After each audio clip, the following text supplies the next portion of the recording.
হবে জননী তো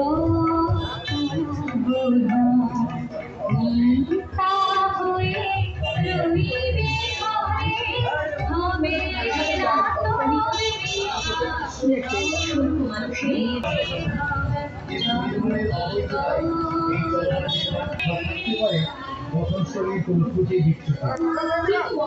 আদালতের দৃষ্টিতে অবৈধ, তাই কালের নির্মমতায় ভগবতের মতো আগাছার কমলে এই পরিত্যক্ত নির্মাণ ক্ষেত্রটি ধীরে ধীরে হয়ে উঠেছে ঠিকানাহীন, গৃহহীন ও বহুভূমির নিশ্চিত আশ্রয়স্থল এবং সাধু কাপালিকের নির্জন সাধন খেলার আদর্শ জায়গা।